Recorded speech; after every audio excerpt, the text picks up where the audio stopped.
The city says it's unlikely the soil here on the Executive Inn property is contaminated, but testing is being done now to make sure. It's those anticipated crowds that are actually causing some business owners to lock their doors for the weekend. The proposed downtown hotel may not be built over here at the state office building, but it could be built nearby. It could be built over here across St. Elizabeth Street at the former Executive Inn property. Demolition crews would weaken the bottom of the hotel until the whole thing came crashing down.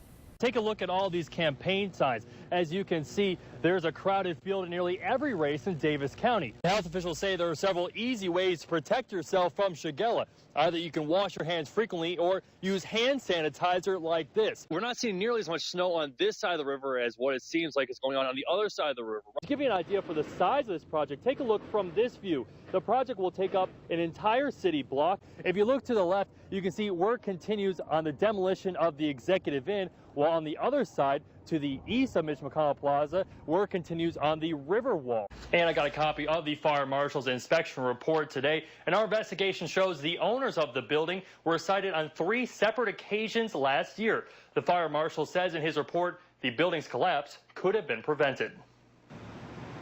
An empty lot is all that is left at the corner of First Street and Main in downtown Beaver Dam. Jim Burden used to live next door to the building and has been living with friends for nearly a month since the building collapsed. I'm locked out and still ain't found out nothing yet. Today, 14 News got a copy of the fire marshal's inspection of the collapsed building. In the report, the code administrator says the city of Beaver Dam had cited both owner Thelma Brown of Beaver Dam and Bonnie Casey, the woman living inside the building, several times. The report said the structure was deteriorating to the point that mortar between the concrete blocks was flaky and crumbling when touched. After the building collapsed, the code inspector told us the city had been working with the owners to prevent this kind of situation.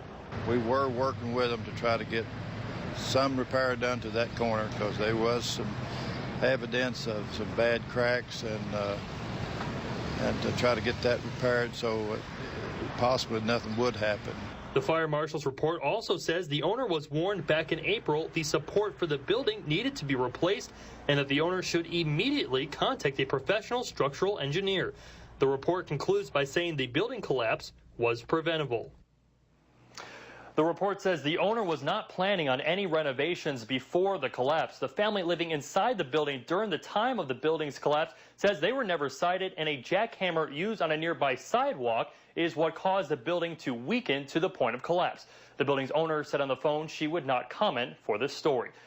Western Kentucky reporter Ben Garbrick was at the Sports Center last night watching the game, and it was clear the response from Kentucky Wesleyan and USI officials and emergency responders was quick. Today, Ben talked with them about their struggle to save Jerron. Ben? That's right, and it was supposed to be the game of the year for both teams involved, but it quickly turned into a tragedy and an unforgettable night for the wrong reason. 911, where's your emergency? Yeah, I'm at the Owensboro Sports Center. One of the players just went down with a seizure. More than 4,000 basketball fans were on hand when Jerron Lewis was hit, not by another player, but by an opponent he didn't know was there, a heart condition. They got called to a fall, and the individual was unresponsive. When they arrived on scene, he was breathing.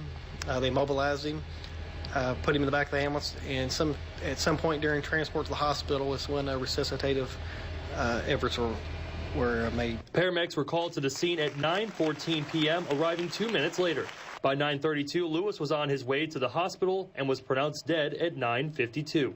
The coroner says Lewis died after going into cardiac arrest from an enlarged heart. Kentucky Wesleyan College says a physician was on duty during the game, as well as 2 trainers from each school, in compliance with conference rules. And in basketball, basically, the protocol is it's recommended that you have a physician, at your basketball games, or one on call for sure. And also that you have ability to get in contact, quickly with the EMTs and get a quick response from them. No ambulance was standing by at the Sports Center during the game. The athletic department says it's common to have an ambulance on standby during football games, but not during basketball games. You can go to any of the schools here. You will find that typically there are no ambulances at basketball arenas, and probably in most basketball arenas around the country. Usually it's football games that we're contracted out. People hire us to stand by. I don't think we've ever, in Davis County, I don't think we've ever stood by on a basketball game.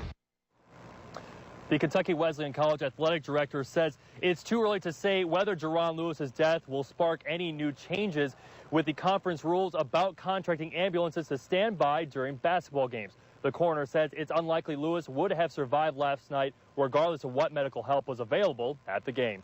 Live in Owensboro, Ben Garbrick, 14 News. We begin tonight with Ben Garbrick, the only TV reporter allowed inside the restricted area.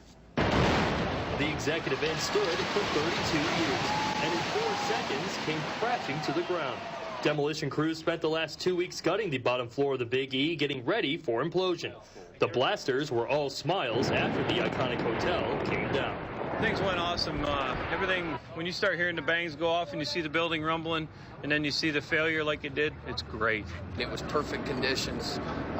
Yeah, obviously it would have been nice if the elevator tower would have come down, but for the most part, the rest of this is exactly what we were hoping for. The elevator shaft inside the hotel stood standing after the blast, but demolition crews say that was expected. After the main tower of the hotel came crashing to the ground, the executive inside from the front fell neatly to the ground, and demolition crews say that was just a coincidence.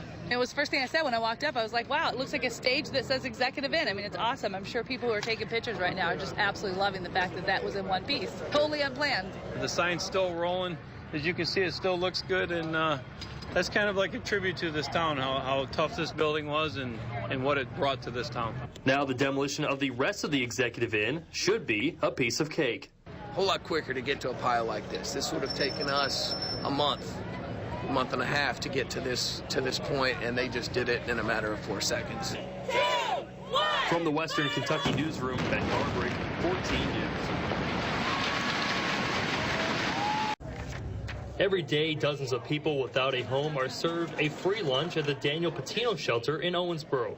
For people like Lynn Hutellen, places like the Patino Shelter are her only option. A lot of people say that they're glad that they're not in our shoes, and they say, well, you know, I would help you, but, and so something is always more important. Today, city and county leaders announced they're forming a new committee to look at the issue of homelessness in the community. Some say the problem is worse than many think. You don't see them, out of sight, out of mind, but we know they are here. It's a major issue here in our community, and it's time that the government comes together as a whole, as a community, and work on this issue. The committee will decide whether local government needs to get more involved and are expected to have a report to city and county government by this winter. St. Benedict Shelter in Owensboro is a seasonal facility and relies completely on volunteers. So for those that are struggling with homelessness during the summer months, they may not have anywhere to go. It's very sad to watch, 20 to 30 people walk out with nowhere to go when if, you were a dog or a cat, you would have an emergency facility that's staffed by the county to stay in. Here in Owensboro, if they could just manage some way, somehow, to make a lot more facilities available, even if they're smaller, it would be a huge dent in the problem. From the Western Kentucky newsroom, Ben Garbrick, 14 News.